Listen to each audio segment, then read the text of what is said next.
शारदे माँ, हे शारदे माँ, अज्ञानता से हमें तार दे माँ। हे शारदे माँ, हे शारदे माँ, अज्ञानता। 1 2 3 4 B 3 5 7 9 C 7 23 47 79 तथा f जो है वो a से b में परिभाषित है और एफ एक्स बराबर 2x प्लस 1 है और g जो है वो b से c में परिभाषित है और जी एक्स बराबर x स्क्वायर माइनस 2 है। तो जी ओ एफ इनवर्स और f इनवर्स ओ जी इनवर्स को क्रमिक युग्म के रूप में लिखिए। तो ये हमें लिखना है। तो यहाँ पर समुच्चय a हमें दिया है 1 2 3 4 और समुच्चय b हमें दिया है 3 5 7 9 और समुच्चय C हमें दिया है 7 23 47 79। f हमें परिभाषित है a से b में और एफ एक्स हमें दिया है यहाँ पर 2x प्लस 1। g यहाँ पर परिभाषित है b से c में और जी एक्स हमें दिया है x स्क्वायर माइनस 2। हमें निकालना है एफ ओ एफ इनवर्स। तो x के लिए निकालेंगे, यहाँ पर x दिया है तो जी ओ एफ निकालेंगे पहले, फिर इसका इनवर्स करेंगे। तो जी ओ एफ एक्स हम यहाँ पर निकालेंगे x के लिए, तो हमें पता है कि g अलग होगा और एफ एक्स हमारे पास में यहाँ पर अलग हो जाएगा और एफ एक्स की वैल्यू जो है वो हमारे पास में क्या है 2x प्लस 1। तो एफ एक्स की जगह हम पुट करेंगे तो जी 2x प्लस 1 रहेगा। यहाँ पर एफ एक्स की जगह हमने 2x प्लस 1 पुट किया तो जी 2x प्लस 1 हमारे पास में आ चुका है और जी एक्स बराबर x स्क्वायर माइनस 2 है और यहाँ पर जी ये x की वैल्यू आ रही है 2x प्लस 1। तो कंपेयर करेंगे तो x की जगह हम पुट करेंगे यहाँ पर 2x प्लस 1। तो 2x प्लस 1 हमने पुट किया तो इसका हो जाएगा स्क्वायर और माइनस 2। x की जगह हमें 2x प्लस 1 पुट करना है तो दोनों तरफ पुट करेंगे। तो यहाँ पर भी हमने पुट किया तो 2x प्लस 1 का होल स्क्वायर माइनस 2। वैल्यू क्या होगी इसकी, स्क्वायर खोलेंगे a प्लस बी का होल स्क्वायर क्या होता है a square plus B square plus 2ab।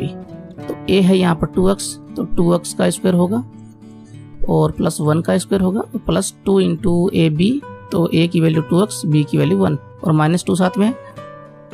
तो हमारे पास में जी ओ एफ x की जो वैल्यू होगी वो होगी 2x का स्क्वायर होगा 4x square plus 1 plus 2 into 2 4x और माइनस 2।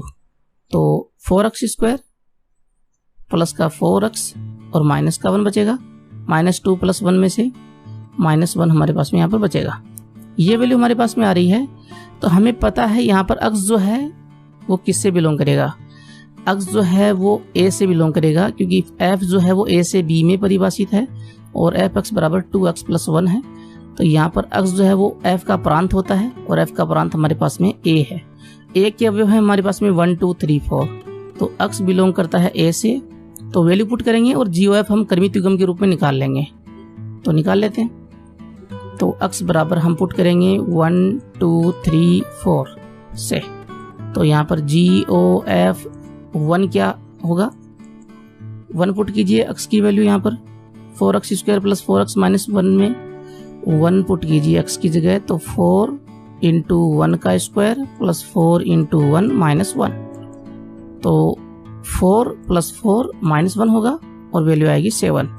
तो इसका मतलब ये हुआ कि 1 हमने पुट किया तो रिजल्ट में हमारे पास में आया 7। तो 1 7 जो है वो बिलोंग करेगा किससे, जी ओ एफ से बिलोंग करेगा। उसके बाद में हम पुट करेंगे वैल्यू x की जगह 2 पुट करेंगे तो 4 इंटू 2 का स्क्वायर और प्लस 4 इंटू 2। ये जो वैल्यू है इसमें हम पुट कर रहे हैं सारी वैल्यू जो है। तो 4 इंटू 2 का स्क्वायर प्लस 4 इंटू 2 और माइनस 1। तो 4 इंटू 2 का स्क्वायर होगा 4 और प्लस 4 इंटू 2 होगा 8 माइनस 1। 4 इंटू 4 16 होगा और 8 में से 1 जाएगा तो 7 बचेगा। तो 16 प्लस 7 हो जाएगा 23। तो हमने 2 पुट किया तो 23 हमारे पास में रिजल्ट में आया। तो 2 का रिलेशन 23 के साथ में है तो 2 23 बिलोंग करेंगे जी ओ एफ से। उसके बाद में हम निकालेंगे जी ओ एफ 3 की वैल्यू।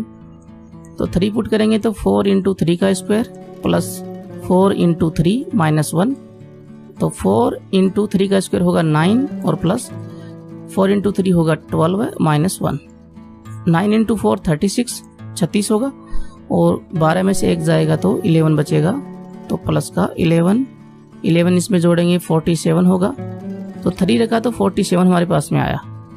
तो 347 जो है वो किससे बिलोंग करेंगे, GOF से बिलोंग करेंगे। ध्यान रखें यहाँ पर जो 23, 7, 47 ये सारे आ रहे हैं, ये हमारे पास में C से बिलोंग करेंगे, क्योंकि GOF जो है वो C से बिलोंग, A से C में होगा परिभाषित, क्योंकि G का जो हमारे पास में सह प्रांत है वो C है, तो ये C से बिलोंग करनी चाहिए। तो 7 भी आ रहा है C में, 23 भी आ रहा है, 47 भी आ रहा है, तो बचा हुआ है 79। अगर वो भी आ जाएगा तो ये A से C में परिभाषित होगा।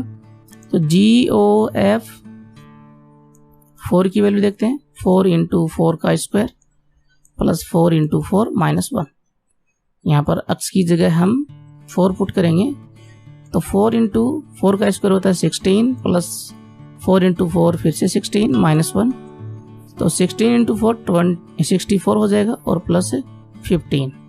तो 15 हम इसमें जोड़ेंगे तो वैल्यू आएगी हमारे पास में 79।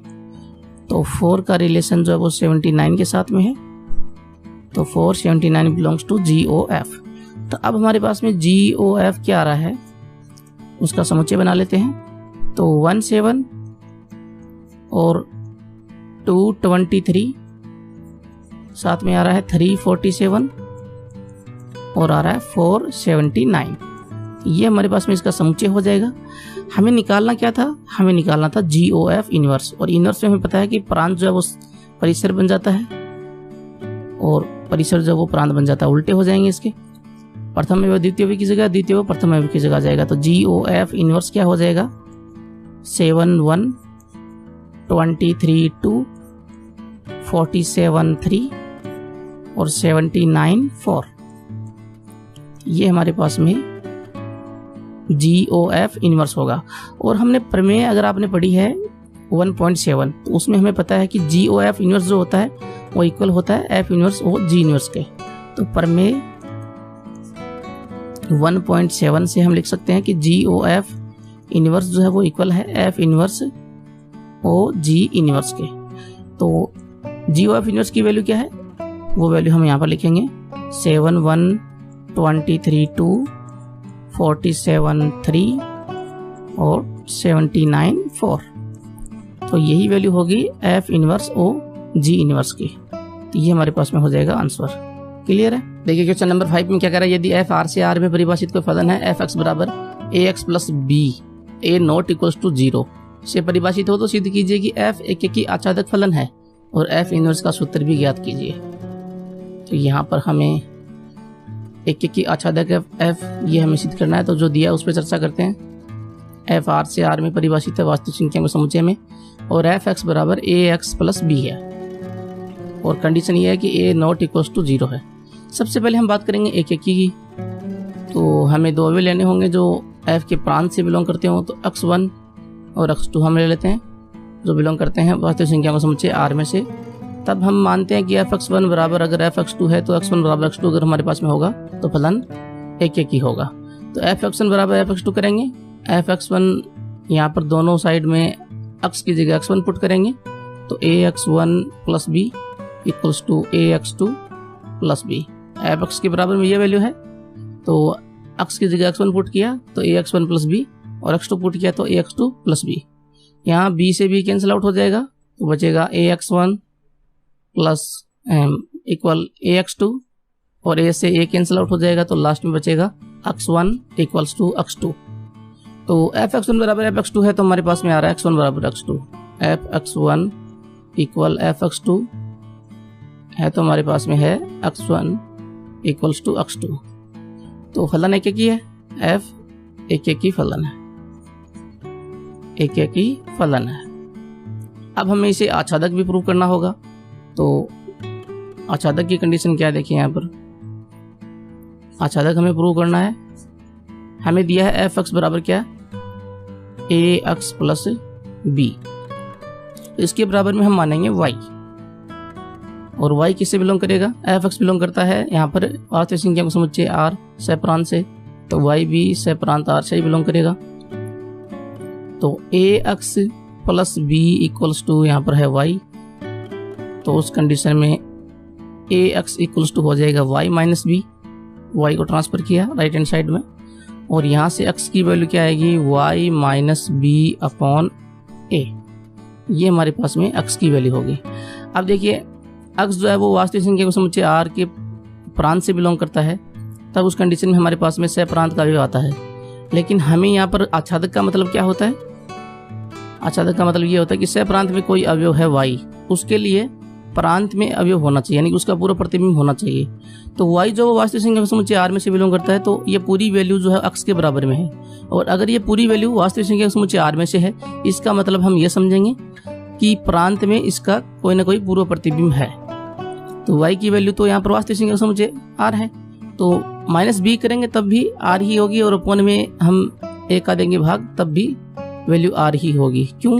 क्योंकि a x प्लस b जो है वो क्या है, y है, और y जो वास्तविक संख्या का समुच्चय r में से है। तो x अगर वास्तविक संख्या के समुच्चय r में से, यानी कि x जो है वो बिलोंग करती है r से, और a से मल्टीप्लाई किया और b जोड़ा, तो उस कंडीशन में भी ये r ही आ रही है। इसका मतलब हमें यहाँ पर कोई फर्क नहीं पड़ता कि a और b क्या है, ये काल्पनिक संख्या है कि क्या है, लेकिन इसके बराबर में जो है वो वास्तविक संख्या आ रही है, ये पूरी वैल्यू। तो यहाँ से हम ये निष्कर्ष निकाल सकते हैं कि a और b भी यहाँ पर क्या होंगी, वास्तविक संख्या ही होंगी। तो उस कंडीशन में वास्तविक संख्या में से हम वास्तविक संख्या घटाएंगे और वास्तविक संख्या का देंगे भाग, तो हमारे पास में एक वास्तविक संख्या रियल नंबर ही आने वाली है। इसका मतलब ये हुआ कि प्रत्येक सहप्रांत के प्रत्येक अवयव का पूर्व प्रतिबिंब मौजूद है, तो f जो है वो आच्छादक है, f आच्छादक है। f एक एक की आच्छादक फलन हो गया, पहली कंडीशन में एक एक ही था और दूसरे में हमने आच्छादक प्रूव किया, तो f एक एक की आच्छादक फलन है। अब हमें क्या प्रूव करना है, f इनवर्स का फॉर्मूला भी हमें यहाँ पर प्रूव करना है, लेकर आना है। तो f इनवर्स का फॉर्मूला देखिए, एफ एक्स बराबर हमारे पास में क्या है, ए एक्स प्लस बी, इसके बराबर में हम y माने तो एफ एक्स बराबर भी y होगा, और एफ एक्स बराबर y है तो x बराबर हमें f इनवर्स y मिलेगा, और यही हमें चाहिए, f इनवर्स y की वैल्यू हमें चाहिए, क्योंकि हमें चाहिए f इनवर्स। तो f इनवर्स y के बराबर में है x, तो x की वैल्यू यहाँ से फाइंड आउट कर लेते हैं। तो A X plus B equals to है y, तो x की वैल्यू यहाँ पर होगी y minus B upon A, y में से b जाएगा और a का लगेगा भाग, और ये वैल्यू किसके बराबर है, x की जो वैल्यू है वो f इनवर्स y के बराबर है, तो y के बराबर कर देंगे, f इनवर्स y के बराबर कर देंगे, तो f इनवर्स y बराबर y माइनस बी अपॉन ए, तो ये आ गया हमारे पास में f इनवर्स। अब इसे आप रिप्लेस करना चाहें तो रिप्लेस भी कर सकते हैं y को x से, तब हमारे पास में एक उचित फलन मिल जाएगा, प्रतिलोम फलन। तो f इनवर्स x बराबर x माइनस बी अपॉन ए, ये x की फॉर्म में हमें फलन मिल चुका है f इनवर्स। क्लियर है? क्वेश्चन नंबर 6 देखिए क्या कह रहा है, यदि f r से r वास्तविक संख्या के समुच्चय में परिभाषित है, f x बराबर cos x प्लस 2 हो तो क्या f इनवर्स विद्यमान होगा, ये हमें बताना है यहाँ पर कि f इनवर्स विद्यमान होगा क्या। हमें पता है f इनवर्स विद्यमान तभी होगा जब f जो है वो एक ही आच्छादक हो। तो यहाँ पर cos आ रहा है, तो वास्तविक संख्या के समुच्चय में ये f इनवर्स यहाँ पर विद्यमान नहीं होगा, क्योंकि एक ही नहीं होगा। क्यों नहीं होगा, देख लेते हैं। f r से r में परिभाषित है फलन, f x बराबर हमारे पास में है cos x प्लस 2। अगर हम वास्तविक संख्याओं की बात करें तो x जो है वो प्रांत से बिलोंग करता है यहाँ पर, तो हम प्रांत में एक अवयव लें, x बराबर 2 पाई लें, तो हमारे पास में f 2 पाई की वैल्यू क्या आएगी, वो आएगी cos 2 पाई प्लस 2, और हमें पता है 2 पाई प्लस 2 पाई यहाँ पर होता है, प्लस 2 पहले चतुर्थांश में होगी वैल्यू, तो हमें पता है ये 2 जो है वो अलग हो जाएगा, यानी कि cos 2 हमारे पास में वैल्यू आने वाली है, क्योंकि हमें पता है cos 2 पाई प्लस थीटा जो होता है वो होता है cos थीटा, तो यहाँ पर cos 2 आ जाएगा f 2 पाई की वैल्यू। अब देखिए अगर हम x बराबर 0 रखते हैं, क्योंकि यहाँ पर 0 से शुरुआत होती है, 0 2 पाई दोनों एक जगह पे होते हैं, तो 2 पाई घूम के आता है पूरा और यहाँ पर 0 पे आ जाता है, तो 0 की वैल्यू वही होगी, 2 पाई की वैल्यू वही होगी। तो x बराबर 0 रखेंगे तो f 0 की वैल्यू क्या होगी, cos 0 प्लस 2, x की जगह 0 रख रहे हैं और ये हो जाएगा cos 2। दो अवयव हैं प्रांत के और दोनों की वैल्यू जो है वो सहप्रांत में सेम टू सेम आ रही है, 2 पाई है और 0 है। ये प्रांत की बात हो रही है, यहाँ पर है सहप्रांत। सहप्रांत में सेम अवयव आ रहा है cos 2, यानी कि दोनों का एक ही साथ में रिलेशन है, तो ये फलन एक एक की फलन नहीं है, क्या है, बहु एक ही फलन है। तो f एक बहु एक की फलन है, बहु एक की फलन है, क्योंकि प्रांत के दो भिन्न अवयवों का एक ही प्रतिबिंब है,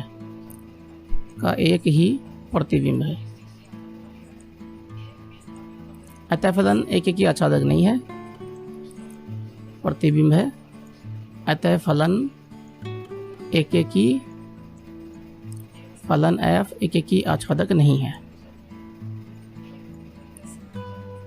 एक एक ही आच्छादक नहीं है, इसका मतलब f इनवर्स भी विद्यमान नहीं है, इसलिए f इनवर्स विद्यमान नहीं होगा। क्लियर है,